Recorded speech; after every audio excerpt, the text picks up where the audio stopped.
Yes, I can. All right, very good, thank you. All right. Well, the hour has arrived. Okay.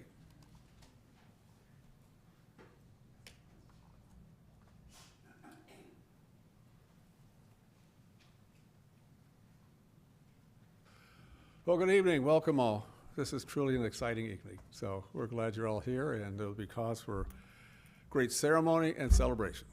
With that being said, I'll call the meeting to order for the American Canyon Fire Protection District Board meeting for November 22nd, 2022. Please rise and join me in the Pledge of Allegiance.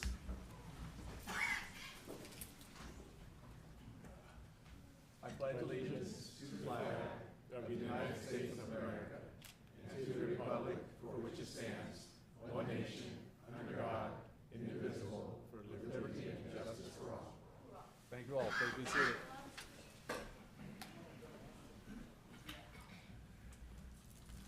For those attending in the audience, we do have two board members attending via Zoom. Okay. With that being said, roll call, please. Board Member Joseph. Here.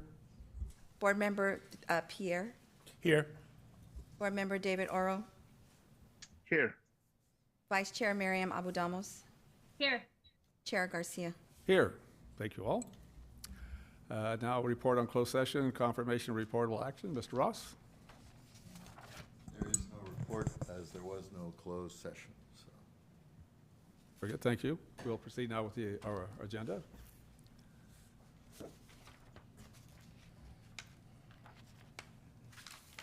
Next is proclamations and presentations, certification of appreciation, recognizing firefighter Robert Rojas for 5 years of public service. Good evening. How are you doing this evening? Better, we hope. Good. Can you hear me? Okay. Well, with great pleasure, it gives us an opportunity to recognize and appreciate your service for the fire district. It says certificate of appreciation. The certificate is awarded to Robert Rojas in recognition of 5 years of valuable service with the American Canyon Fire Protection District. Dated November 11, 2022. And I wish you were here and present to present it to you, but we'll hang on to it and get you at the appropriate time.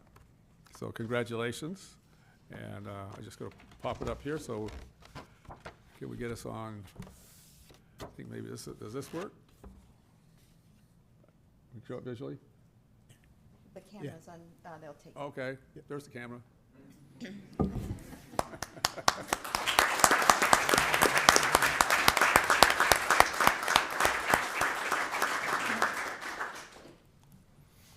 All these things we learn with Zoom technology. I'm sure everybody's gotten very acclimated to Zoom now, right? Okay, moving on in our agenda. Before you do that, Chair, if you just indulge me for a minute, I'd just like to truly recognize Robert. Okay, thank you, Chief. Thank you. As you stated, 5 years of service here with American Canyon. He's quickly established himself as one of the younger leaders here in the fire district. He's taken on various roles and responsibilities here in the fire district. Mainly, he's responsible for chairing our paramedic quality improvement meetings, as well as he's taken on the big task of revamping our Explorer program. He's got the interviews, Robert, I believe, are scheduled for December 1st, first part of December, and he will be the lead for our Explorer program. And then most recently, Robert has completed his task book for acting captain and has been filling in as a long-term acting captain on C shift behind Captain Martin, who's been out on a workers' comp. So Robert is absolutely a valuable asset to the department, and very glad to have him as a member of American Canyon. And Robert, I wish you were here tonight, but please feel better, and we'll see you next cycle. So congratulations, Robert.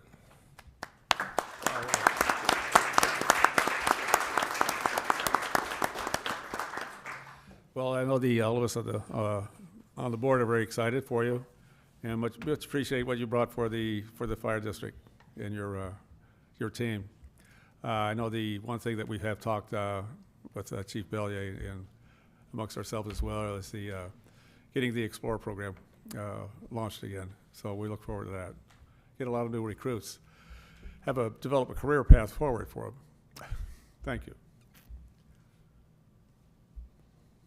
Yeah, thank you. I appreciate you.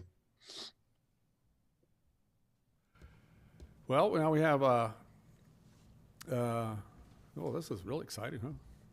Oath of office and badge pinning for firefighter Connor Alexander, Sarah Bayardorf, did I get it right? Thank you.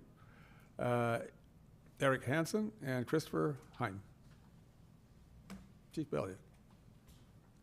Yeah, as well as Chief Clifford Campbell, if all five of you could come up, Council Ross will issue your oath.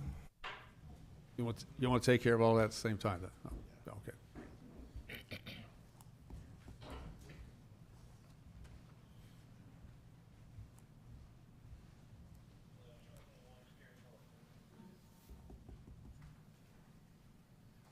When we do prospective firefighters, Alexander, Beresdorf, Hanson, Heim, and Assistant Chief Clifford all at the same time. If you could all raise your right hand and repeat after me, please. I, and then state your name. Do solemnly swear that I will support and defend the Constitution of the United States and the Constitution of the State of California against all enemies, foreign and domestic, that I will bear true faith and allegiance to the Constitution of the United States and the Constitution of the State of California, that I take this obligation freely without any mental reservation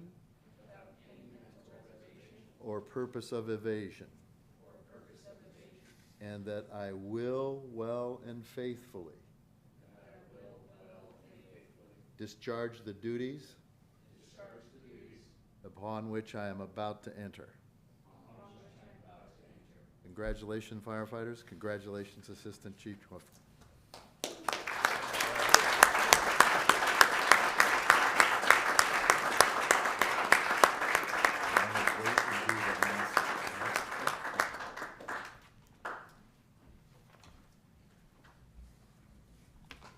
Have we ever had this many firefighters, staff sworn in at the time?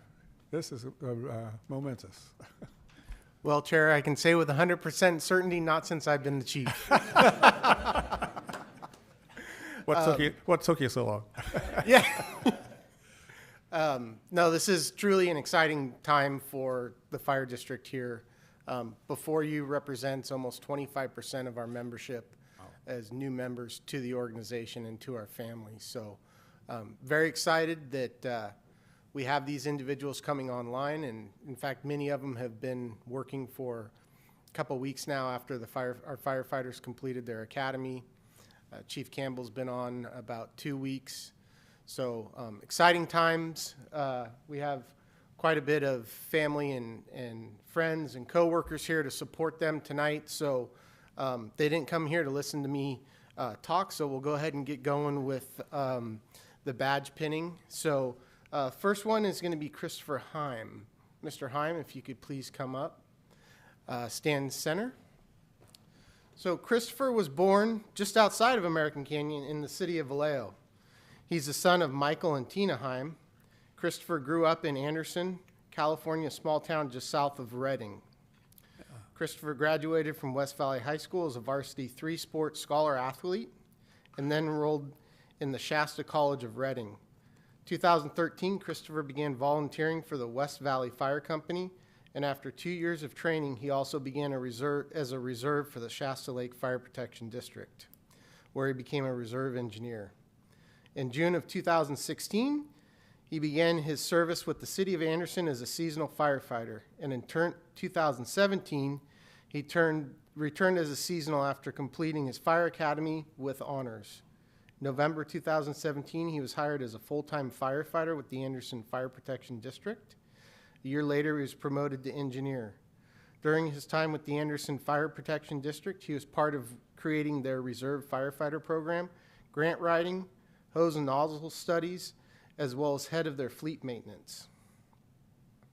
He remained with Anderson until accepting the job here in American Canyon. In his spare time, he loves to cook, spend time with his family, hang out, and work on cars at the race shop. His mother, Tina Heim, will pin his badge. Tina, if you mind coming up, please.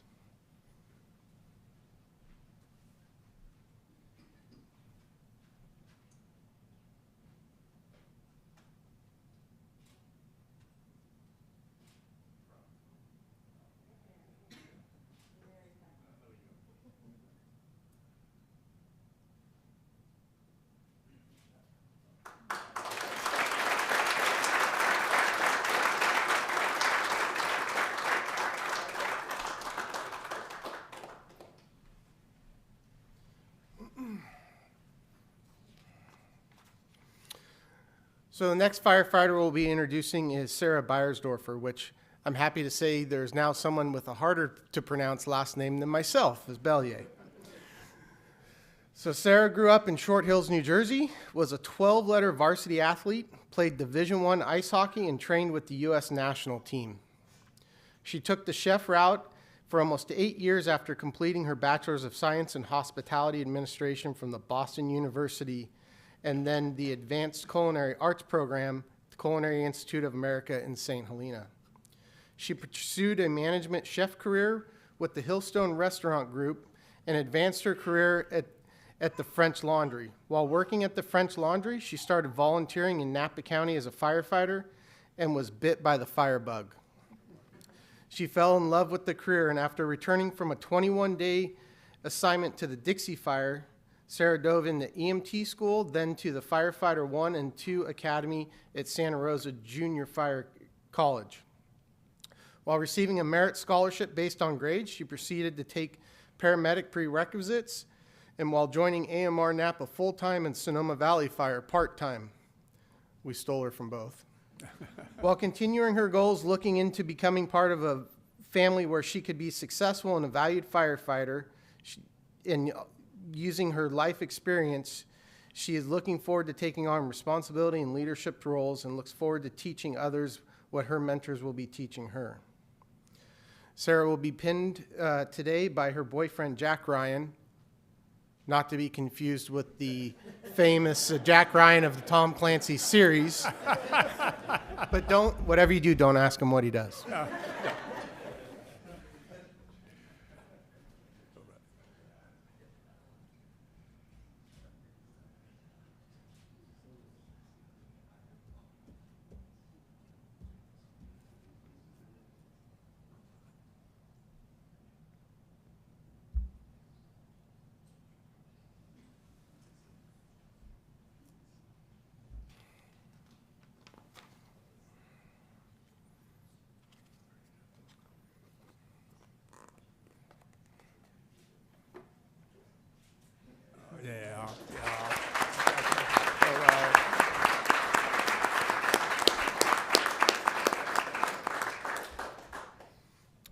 Our next firefighter we'd like to introduce is Connor Alexander. Connor, yep, that's right, Connor. Yeah. Connor is 34 years old and was born and raised in South Lake Tahoe. He grew up doing all things outdoors in the mountains as a kid. During high school, he attended an ROP fire science course his junior year and completed a senior project on firefighting and fire science. He attended the first year of the Lake Tahoe Basin Fire Academy and graduated. He began wildland firefighting with the Angora crew and then moved to the Zephyr crew in the South Lake Tahoe area for a total of 4 seasons. He attended REMSA paramedic school in Reno, where he completed school and passed his National Registry EMT in August of 2012. Began to work for Fallen Lake Fire Department as a captain EMT for a total of 5 summers. He applied for and was offered a firefighter paramedic position with the Lake Valley Fire Protection District, where he worked for 2 years as a full-time firefighter. After a small hiatus from the fire service working in law enforcement for the California Highway Patrol, Connor is proof that, cover yours, Pierre, even cops want to be firefighters. So he's now back with us, and we're happy to have him. His badge will be pinned tonight by his wife, Sydney Alexander.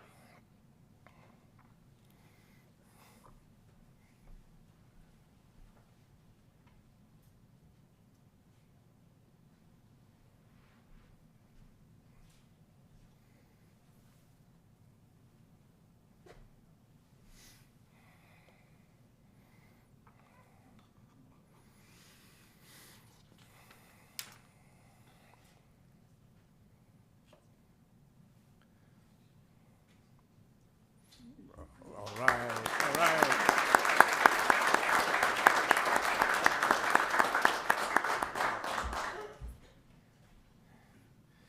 Up next is Eric Hansen. Eric grew up in Sonoma County with a very altruistic family. They raised and bred service dogs for Canine Companions International and was always involved with community outreach with his family while growing up. This influenced him as a young adult to want to make a positive impact on the lives of others. While attending community college and working part-time at a gym, he was introduced to the fire service by a captain in Santa Rosa. Participated in ride-alongs and instantly knew this is where he belonged. He dedicated himself to his studies and obtained a college degree in fire sciences. He attended an EMT academy and fire academy, and he began volunteering in Sonoma County as a firefighter intern, and was then hired as a seasonal firefighter for CAL FIRE. However, by the closing of his first fire season, his family experienced total loss in the wake of the Tubbs fire in 2017. Through the tragedy, he experienced the love, encouragement, and support from his fire family, and a new spark of motivation was born out of that loss. He returned to CAL FIRE growing in his knowledge and experience and decided to pursue a career becoming a paramedic to help become an even better first responder.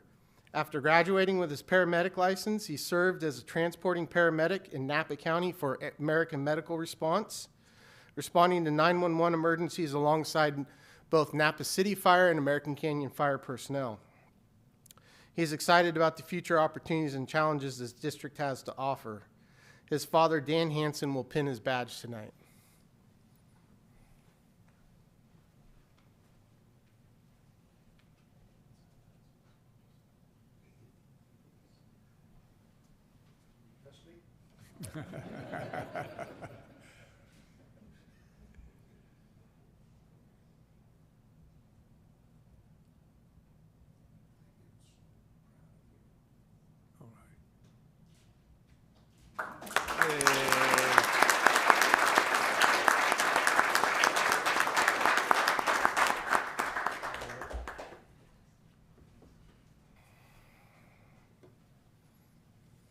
Last and certainly not least is our new Assistant Chief, Clifford Campbell, also known as Cliff. Cliff began his fire service career as a fire cadet in the city of Vallejo. I won't say the years, but during the early and mid-90s, Cliff became a reserve firefighter at the American Canyon Fire Protection District. Shortly after that, he was hired by the city of Vacaville Fire Department as a firefighter paramedic. In the early 2000s, he was hired by the city of Vallejo as a firefighter paramedic.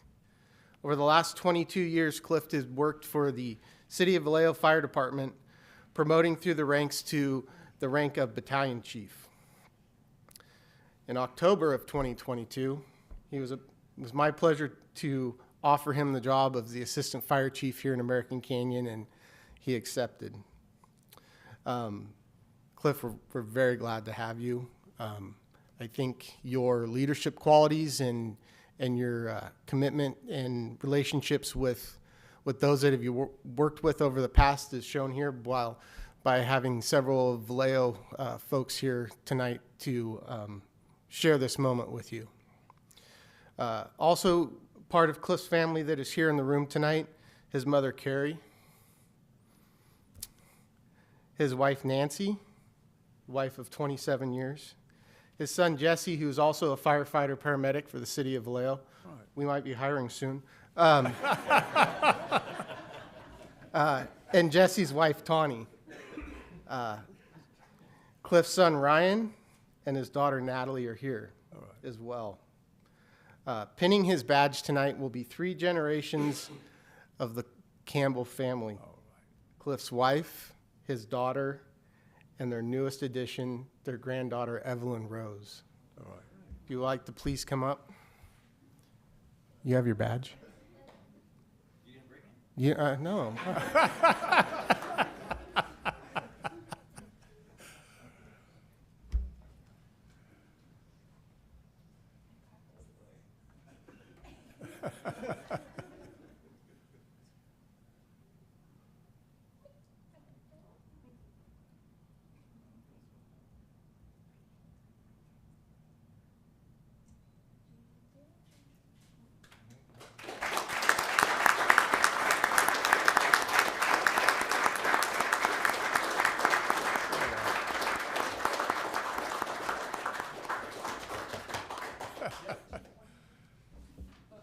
Oh, yeah, hold up.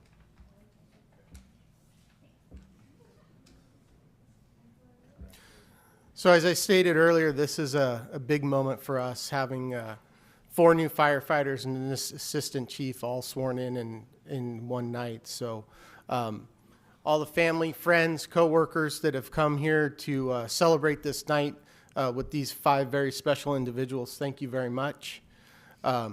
We have at our fire station, 911 Donaldson Way, we have some refreshments. We'll have a reception, so you're free to head over there now. We'll be over there here in a few minutes, but your loved ones will be there on their way right now. So, Chair, thank you, and welcome to the newest members of the American Canyon Fire Protection District. Thank you all. Thank you.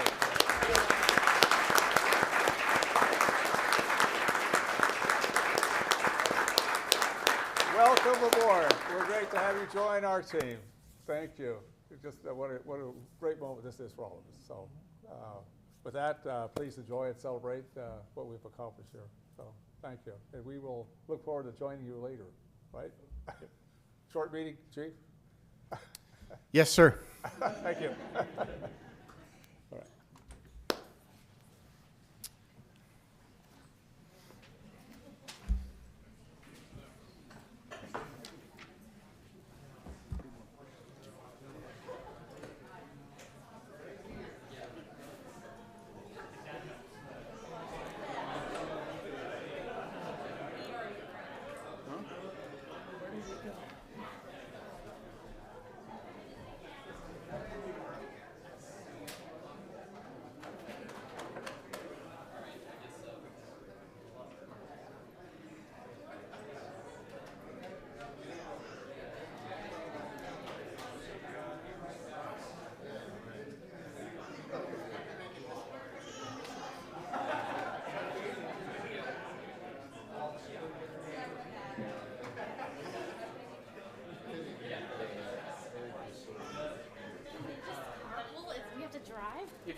Chief Bellier? Do the mascots? Yes. All right. Yes, sir. He support. Yeah. He's support. He's part of the support group. These are an essential part of our team.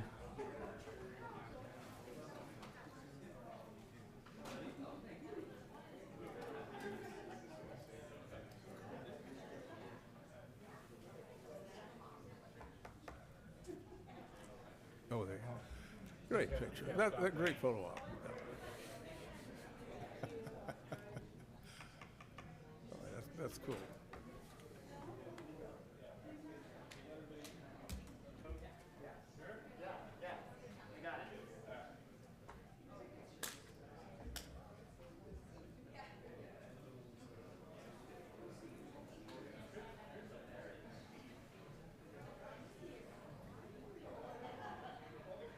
You can take that picture to school with you after the holiday, huh? All right, cool.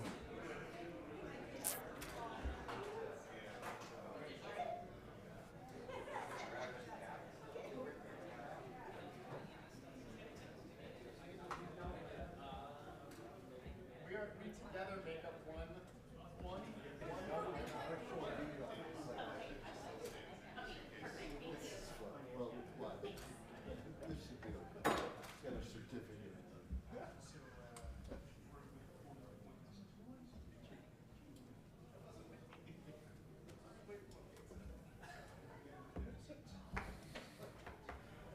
What, you got the paw print? Yeah. Uh-huh, cool.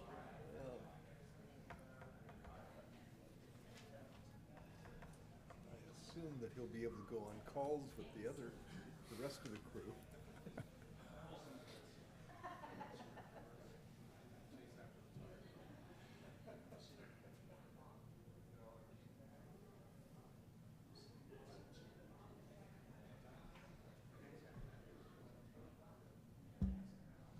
Next on our agenda is oath of office and bench pitting for mascot Marshall.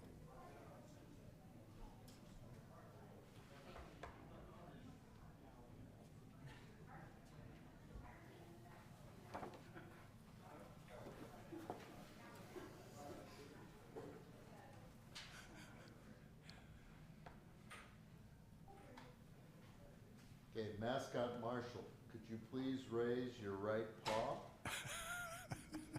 Mascot Marshall, do you solemnly swear that you will support and defend the Constitution of the United States and the Constitution of the State of California against all enemies, foreign and domestic, that you will bear true faith and allegiance to the Constitution of the United States and the Constitution of the State of California, that you take this obligation freely without any mental reservation or purpose of evasion, and that you will well and faithfully discharge the duties about which you are about to enter as a mascot firefighter.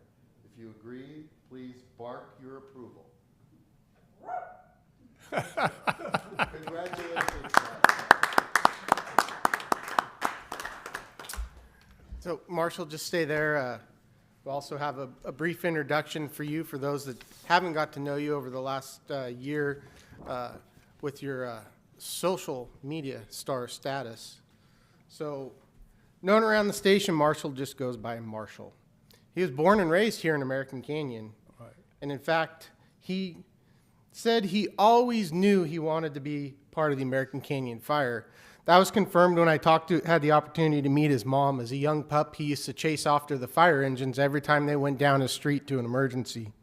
One day, he finally caught up with the firefighters, and after they were done with the emergency, they gave him belly rubs and pet him behind his ear, and he immediately fell in love with the American Canyon Fire Protection District family.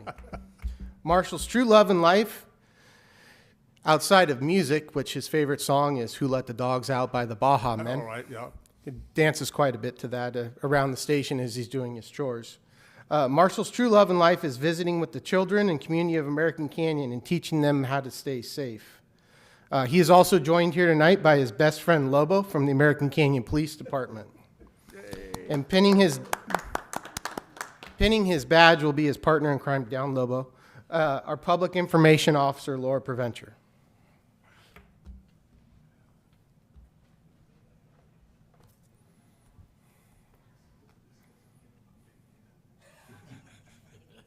All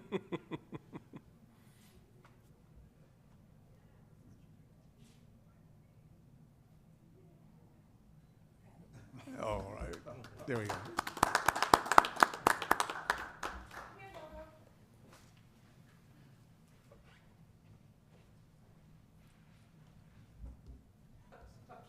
You should do a photo bomb.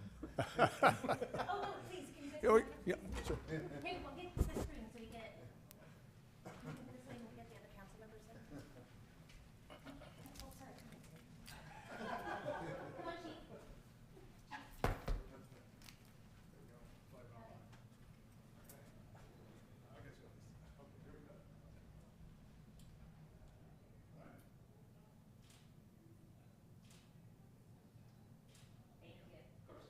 Thank you. And Marshall. We'll go after that.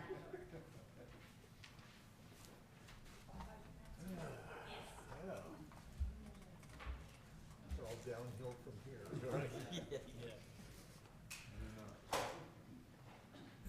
Hey, what else can I say but woof, woof? Ow! That's fantastic. Okay, moving on to our agenda, it's time for public comment. Anything not on the agenda?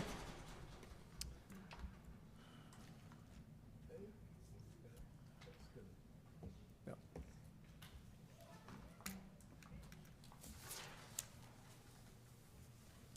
No, Chair. All right, I think Justin's here.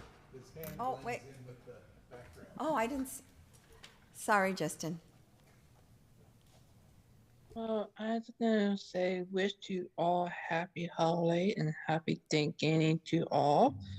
That's why I had a background this because it's a special day. I'm gonna say that I think I saw the chief before he was come in due to MU at the KBYN Divine. So I'm gonna say hello to our chief. And you guys do a good job out there.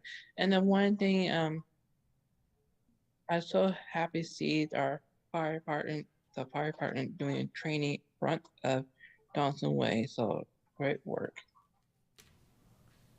Right, well, thank you, and happy Thanksgiving to you, Justin, and your family as well. Any other comments or public comment? No. No, Chair. Okay, very good. We'll move on to our agenda then. We hope to have any agenda changes. If none, I'll accept a motion for adoption of the consent calendar. So moved. I'll second. Motion and second. Roll call, please.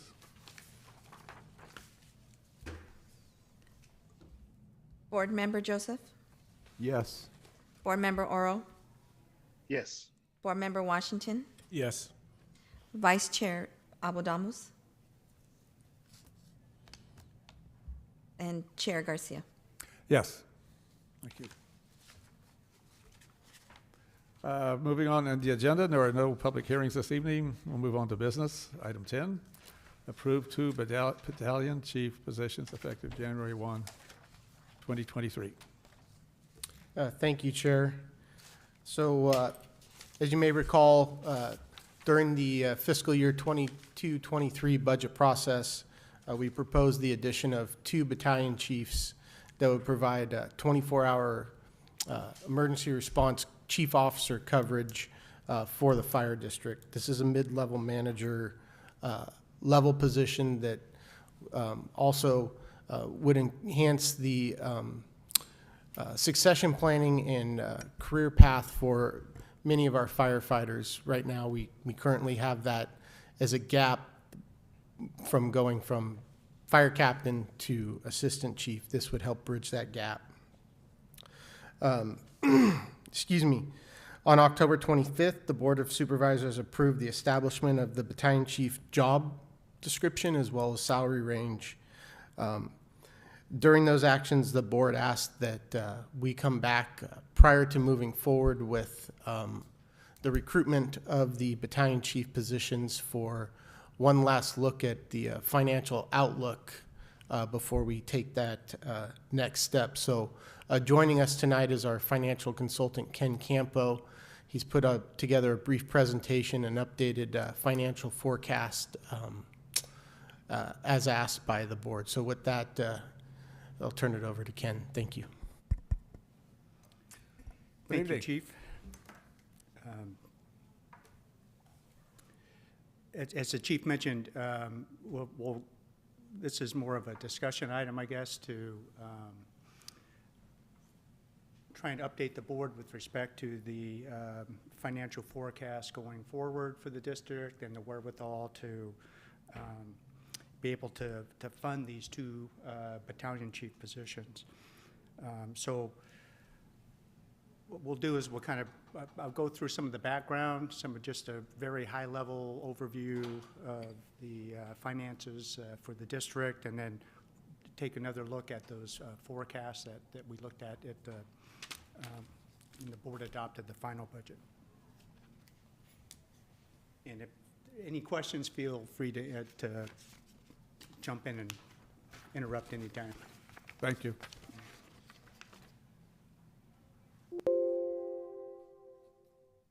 So just kind of 3,000-foot level overview. As the board is aware, I know the majority of the operating costs for the district are personnel related. It accounts for about 84% of the district's annual operating budget.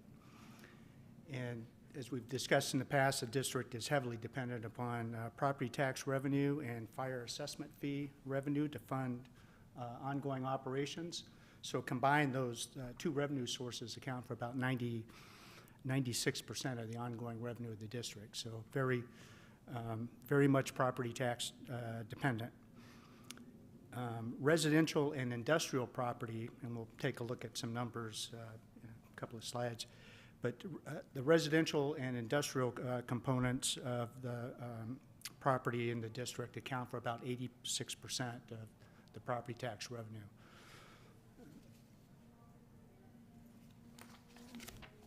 Again, we'll get into some more detail on that. But just an overview of the general operating fund. You can see here $5.9, almost $6 million of the $7.1 million operating budget is personnel costs, and the property tax and fire assessment fee revenue combined is about $6.3 million. So that covers, offsets the personnel costs and some other ongoing operating costs. But that's the majority of the revenue that funds the operations of the district.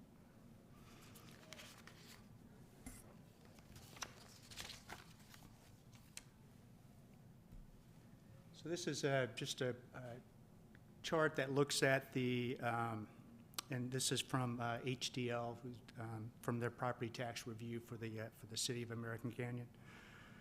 It shows a breakdown of the assessed valuation.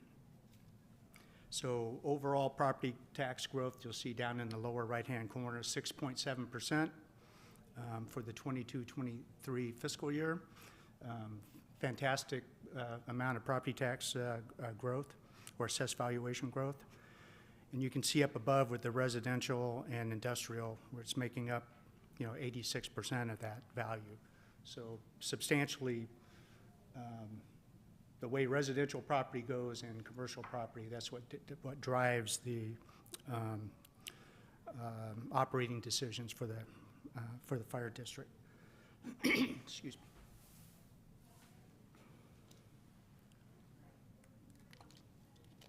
And it's primarily the growth in those two areas that are generating the growth in operating revenue for the district.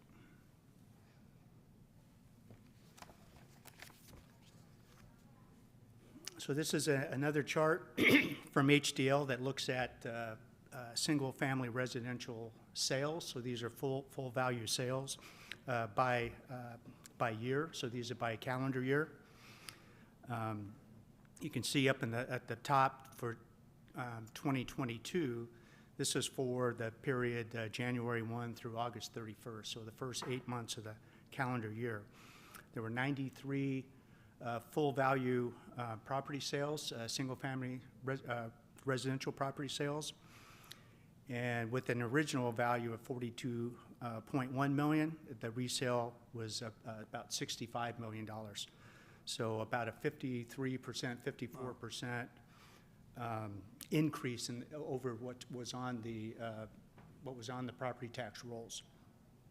So again, a real good trend and a real good sign, and you can see how that compares with the prior years. So these properties are now on the tax roll at a much higher value than previously, and generating higher property tax revenue.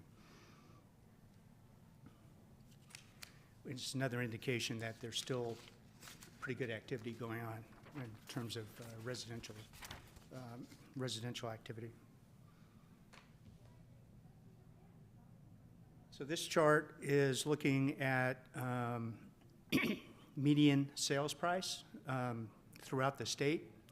You can see I've highlighted the San Francisco Bay Area. Median sales price, $1,256,500. So the Bay Area continues to lead the state in terms of median home price. You can see on the far right there that the median sales price for the Bay Area as a whole was down about 2.6% from the year before. And in terms of sales, the number of properties being sold was down about 26% from year over year. But it's not surprising, this decline, given the level of activity over the last couple of years post-COVID. It really drove up housing prices. Probably a lot of that had to do with remote working and people moving, out of the inner city area, which was, really driving up sales and home prices. I show this as a contrast to this next slide, which looks at American Canyon. You can see the median sales price in American Canyon at down in the bottom red circle there, $732,500. The median home prices where the Bay Area was starting to dip down a little bit, American Canyon was still growing through this period, through the third quarter of 22 anyway. And you can see on the far right there the changes in the median prices. Recall from the last slide that the median home price was $1,236,000. Median home price in American Canyon, $732,000. So American Canyon remains one of the more affordable communities in the Bay Area, which I think will impact home sales here relative to other areas within the Bay Area or within the state. And again, we're kind of focused on this area because we remember back that most of the property tax revenue from American Canyon is generated from residential and commercial properties.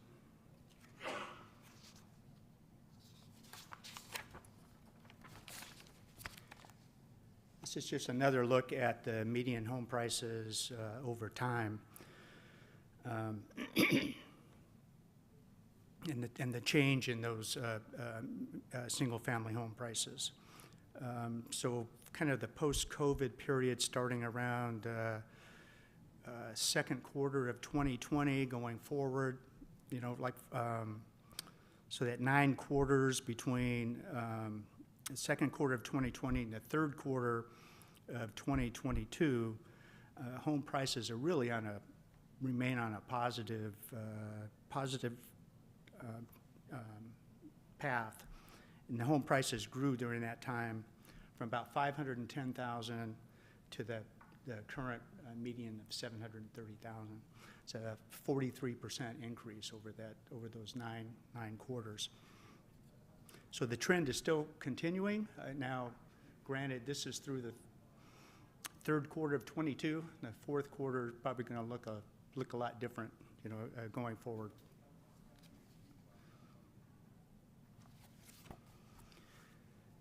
And this is from the U.S. Census data showing new housing starts in California going back to 2017.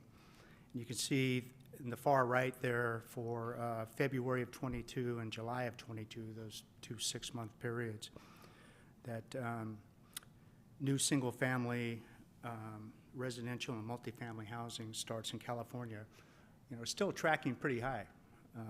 Again, this is through the middle of 2022. So reflects that strong housing demand in California that we've all been hearing about.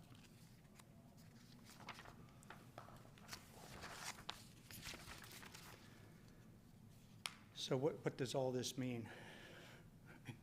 So when we look at our financial forecast, clearly, you know, we need to pay a lot of attention to what goes on with the residential housing market. And there's a lot of concerns over that moving forward with the Federal Reserve taking steps to curb inflation, raising interest rates, which translates to higher mortgage rates. You know, there's a question about the post-pandemic housing bubble. Is that about to burst? And will buyers, you know, pull back from the market because of inflation and rising mortgage rates? And then, you know, really the big concern is, are we headed for another major recession like we had in the past, which would really impact home prices and new home sales moving forward.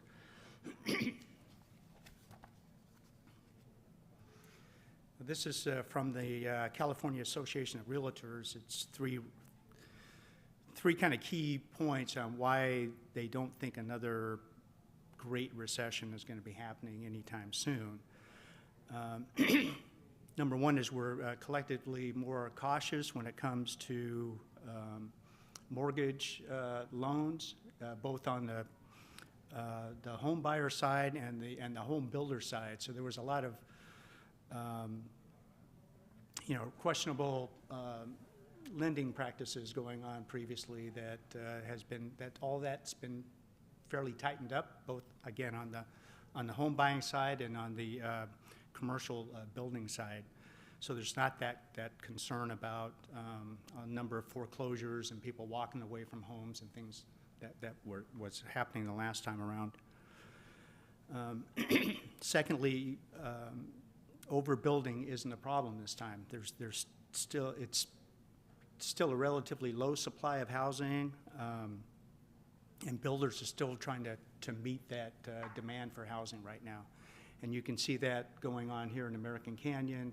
I see it between here all the way up to Sacramento. When you look at the major projects going on in Vacaville and the ones that are going on up in the Sacramento area, there's just a tremendous amount of home building and infrastructure going in. So it doesn't look like there's any tremendous slowdown in that building activity that I can see at this point anyway.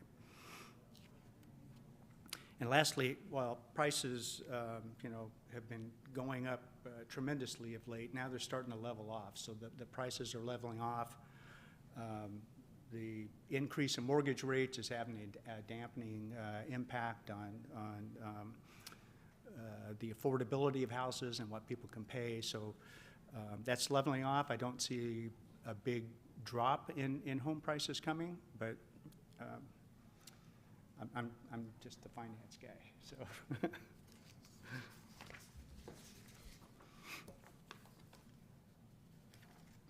Okay, and again, looking at our forecast,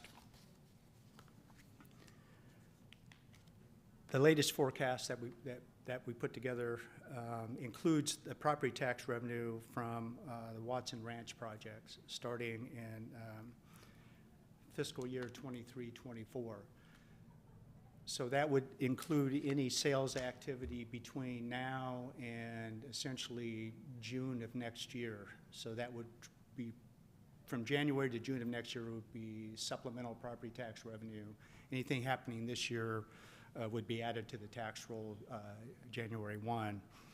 But really, when we look at projections for Watson Ranch, we're just looking at the residential. So we're not including any other industrial or commercial development activity that may be taking place. And in the forecast, we did include those 2 battalion chief positions starting January 1 of 23. Again, none of the new commercial was included in the forecast, so any new hotels that are under construction, any other commercial development in Watson Ranch, Circle K project across the street here, or any of the industrial projects, the Giovanoni project, or any of those other projects that are in the works. Ken, real quick, you said that Yes, sir. they're not included, correct? They are not included. Okay.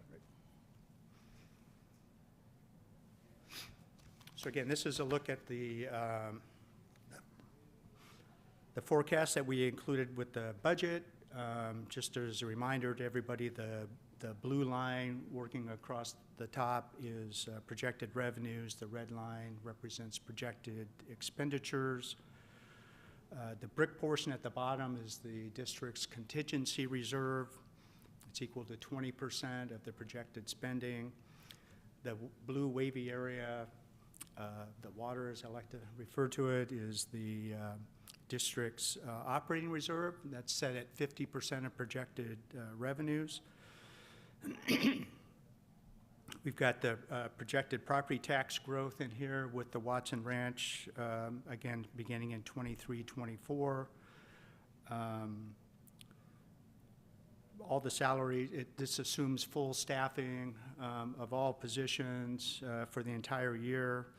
It includes those 2 battalion chief positions starting in January of 23. As you can see, basically looking back 2019-20 through 21-22 were essentially break-even years, and you can see that by those the green bars. It represents the projected ending fund balance for each of those years. So those are essentially stay the same. And then we start dipping into reserves in 22-23. Essentially 2 years of drawing down reserves, and then a couple of years at break even before we start building, before there's a surplus and the reserves start building back up again, and that's as that Watson Ranch development starts building out.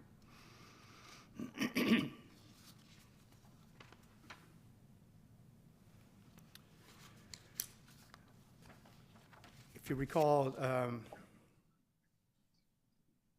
me back up for a moment.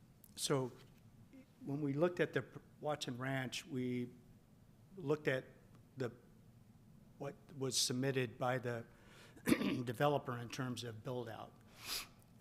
So it starts up with about 50 homes in the first year, which would be 2024 in our forecast, 50 homes the next year, which would be 2025, and then it builds over the next 3 or 4 years after that until the project builds out.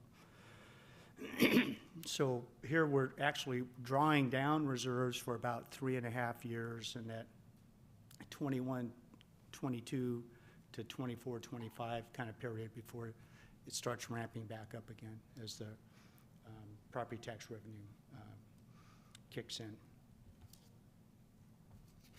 So during the final budget, we talked about some contingency measures, and I'll just go over those again. One was to defer the annual transfer to the Fleet Facilities and Equipment Fund. As the board's aware, we've purchased quite a bit of equipment of late, so I don't see any big expenditures on the near-term horizon. So I think being able to defer those transfers into that fund for a few years to offset any economic downturn, I think is feasible. We also have that contingency reserve I mentioned. That's projected to be about $1.3 million at the end of this current fiscal year. We also have the Fire Mitigation Fee Fund, which is actually a special tax measure and not strictly a development impact fee. And so that money can be used to sustain operations. The intent was to maintain two stations within the district. So I think that, those funds could be used to, as a contingency measure to keep those stations open and fully staffed. Lastly, there's always, you can defer hiring. If there's any vacancies, you can postpone those hirings for a while and generate savings that way. But I think the thing to take away from this, that the district, I think, is much better situated this time around to deal with a major downturn or fallout of an economic downturn than it was back during the 2010 to 2013 period.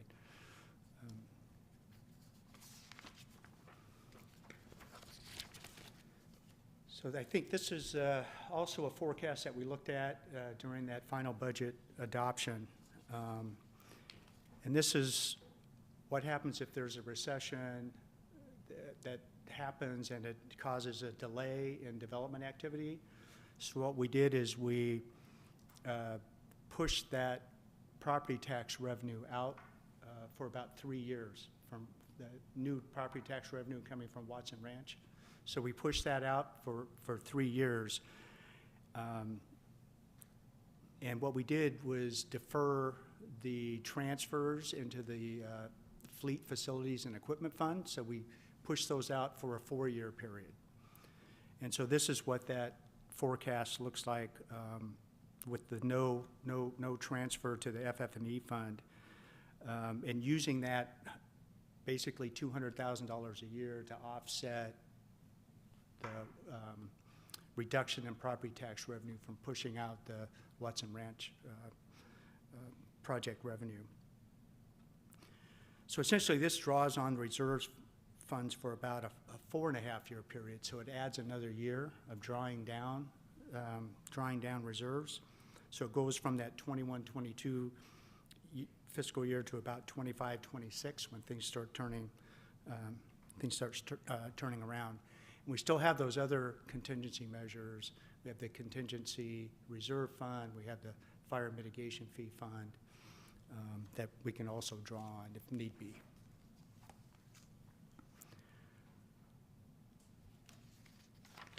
And that leads us to the discussion about the battalion chief positions. And I'll turn it back over to the chief to see if he has anything he'd like to add. Thank you, Ken. I think you covered it well. So at this point, I'd just like to, if there are any questions that the board has.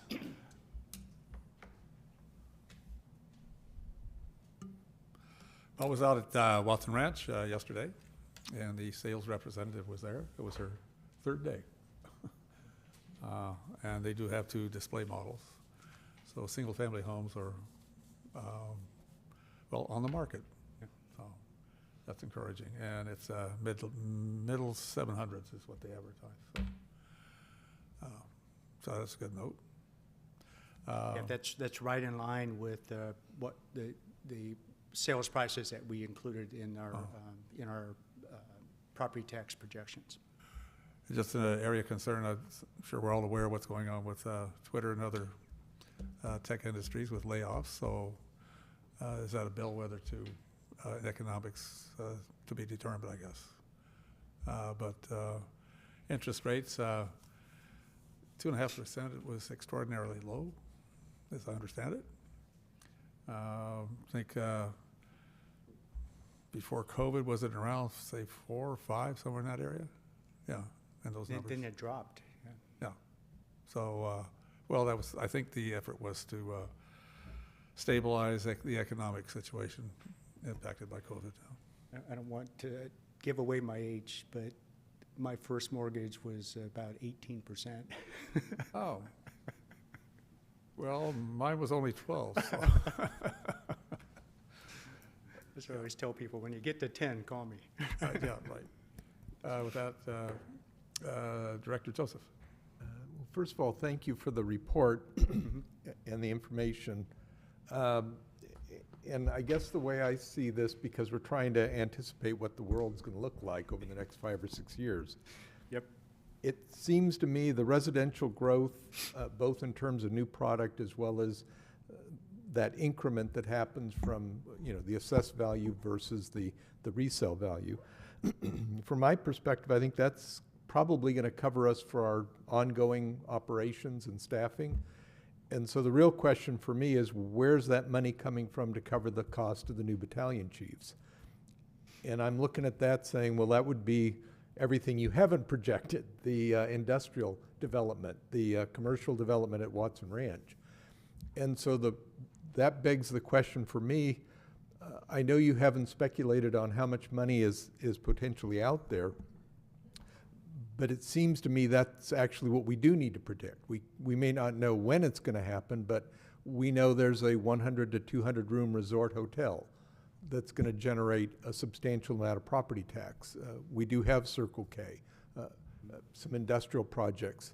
So I guess for me, it would help if you did speculate, or someone speculated on what that kind of revenue might be once it shows up. Because if that's going to be, if that's pretty close to what the cost of 2 or 3 bat chiefs cost, then in my head, we're good to go. And then it becomes a question of when, not if. And as you pointed out, there's a lot of ways to, manage our cash flow over the next 4 or 5 years. Mm-hmm. So in my head, if we know that we're going to get there, and it's just a matter of how long it takes, then sure, we have strategies. So the question I have is there a way to speculate about how much the fire district might make from all the development at the at ruins, really, more so than the houses, or in some of the industrial projects that we have planned? Did anyone speculate a little bit about that, recognizing that we're looking at ballpark numbers so that we get a sense of, or a comfort level, actually? So that's my real question. Have we done something to speculate about the growth that we aren't plugging into the equation? Because I think that's actually how we pay for things. The residential piece is a little easier because you can look at the project and there's X number of residential homes, there's X number of single family, so you can easily put a price on those homes. When it comes to the commercial and industrial, it's a little more difficult. You have the building permits that has the building value, but that doesn't translate to the assessed value. And I tried to look at a couple of the hotels, and it becomes an exercise in trying to look around and see if you can find some sort of indication of value. Whether it's a sale of a similar hotel in another city somewhere to try and get a sense of that price. I mean, it's those commercial and industrial properties are hard to track down, to get a value that would look like something that's going to end up on the property tax roll. If I could just add to that, at our last meeting, the board did approve the MOU between the fire district and the Giovannoni project. If approved by city council, that CFD would generate, in addition to the property taxes of the project, approximately $158,000 a year with an annual CPI. So that is one of the knowns that we do have, obviously pending approval by the city council. So we're trying to work on alternative funding sources besides just property tax, and I think the Giovannoni project is a really easy example of some of those other types of revenue sources that we can continue to pursue to help offset some of the costs of our operations. Thank you. Greg?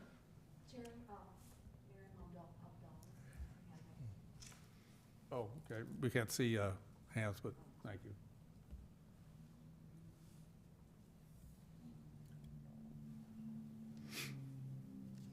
Miriam? No. I think Director. Oh, sorry. Did you have your hand raised? Oh, sorry. Excuse me. Board Member Oral, do you have your hand raised? I do not.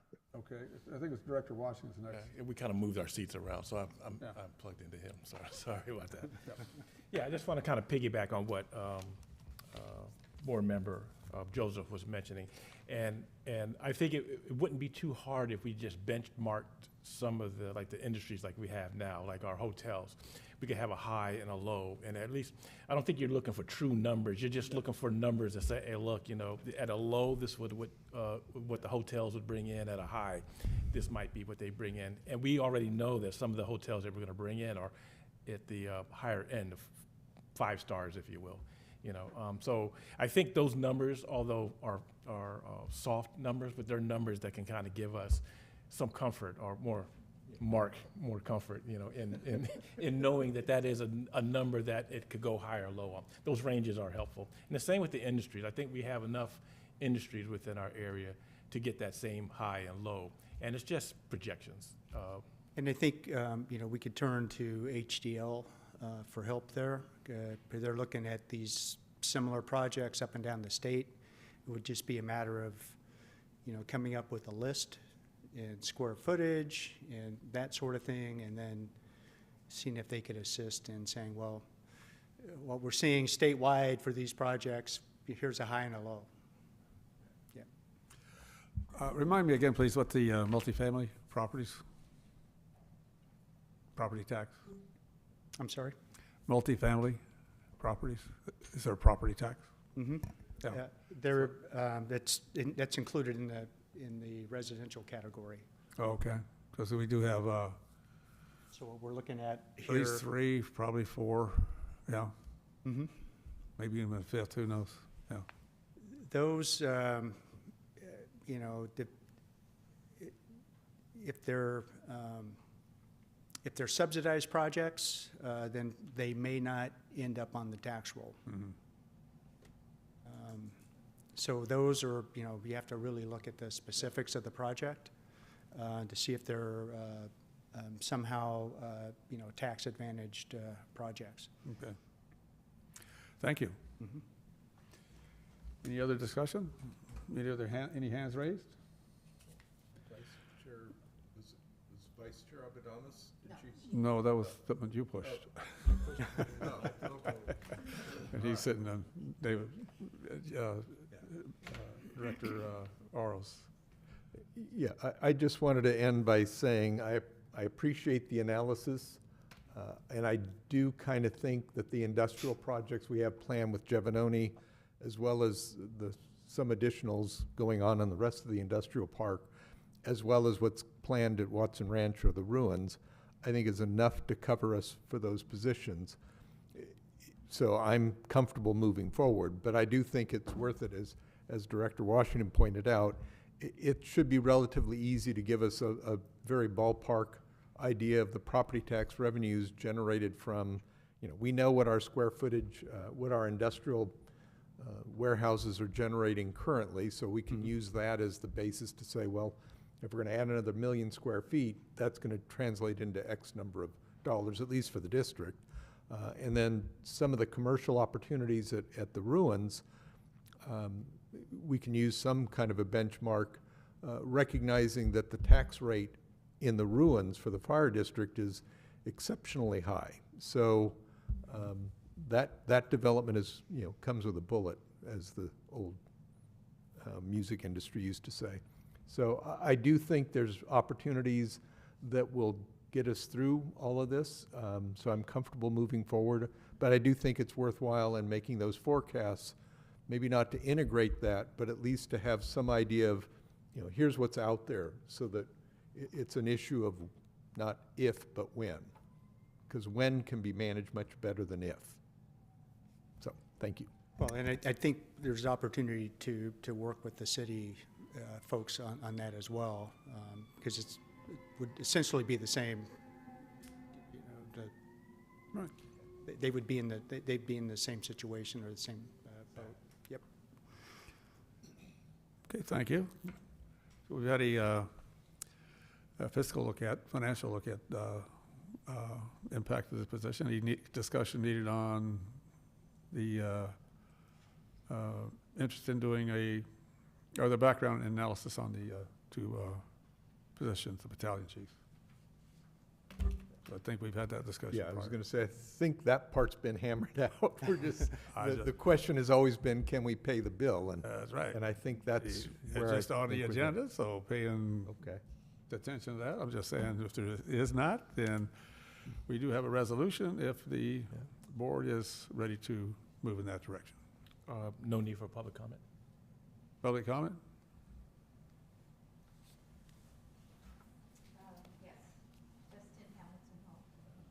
Okay.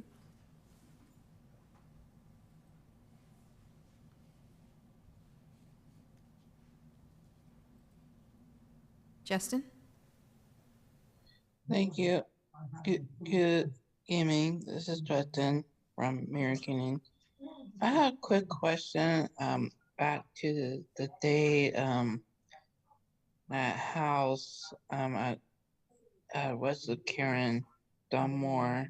When we put the new house in there, how we can know if we have fire truck come in, or have not had a fire truck in there, gonna be outside, because this is a very long time, because the house is gonna be built soon.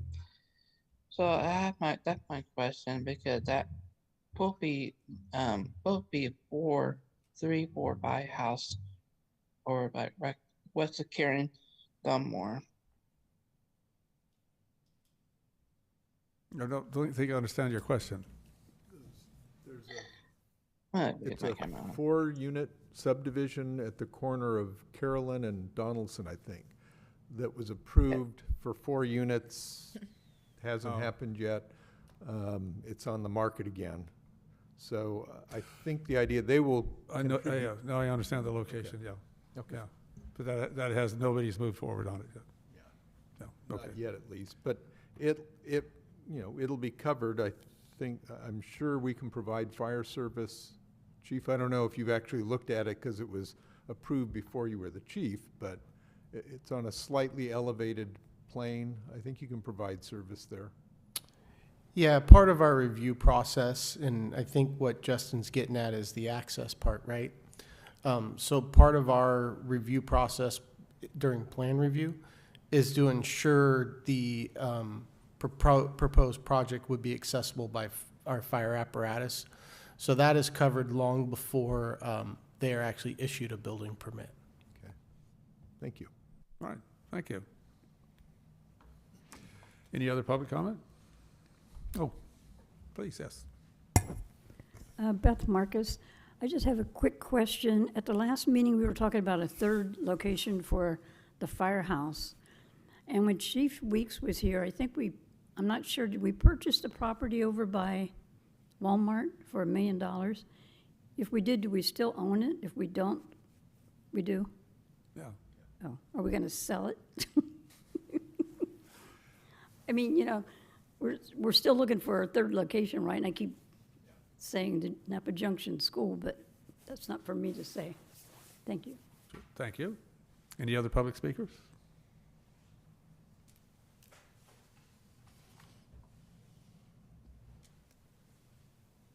Any other public? No, sorry, thank you. All right, so I'll close public comment. We'll turn to council for Well, desired action. if there's, unless you wanted to take it. If you want me to do it. If there's no other comments, then I'll make a motion that we adopt Resolution 2022-32, a resolution of the Board of Directors of the American Canyon Fire Protection District approving 2 battalion chief positions for fiscal year 22-23, mid-year budget effective January 1, 2023. I'll second. Motion second, roll call, please.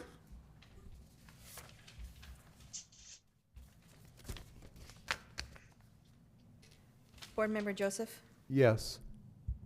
Board Member Oro? Yes. Board Member Washington? Yes. Vice Chair Abodamos? Yes. Chair Garcia? Yes. Thank you, Board.